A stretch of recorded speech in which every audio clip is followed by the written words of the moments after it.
Writer's Block by Debbie McGauran. Thousands gathered at his funeral. Agents, editors, and fans from around the globe came to pay their respects and bid this world-renowned author goodbye. Television cameras rolled and awestruck commentators whispered into microphones. Larry Finkelman had written a total of 503 best-selling novels and short stories.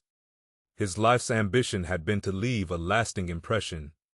He'd risen from the depths of poverty to near Hollywood stardom with his fresh tales of mystery and mayhem. Many of his novels had been turned into blockbuster movies, the newest playing in theaters across the country on this very day. He was known for his warped sense of humor and outrageous pranks. The mourners reminisced and shared tale after tale of Finkelman's ludicrous exploits. From Saran wrapping his agent's office toilet seat, to being found at his ex-wife's new husband's tombstone, sobbing uncontrollably. Why did you have to leave so soon?" he'd been overheard crying. Tributes rolled in from the likes of Stephen King, Tom Clancy, Brown and Dean Koontz, each mourning the loss and extolling the literary virtues of a now-departed brethren wordsmith. The sniffling crowd wept as his coffin was lowered into the grave. Their sorrow was interrupted by the sound of a churning cement mixer perched above the gravesite.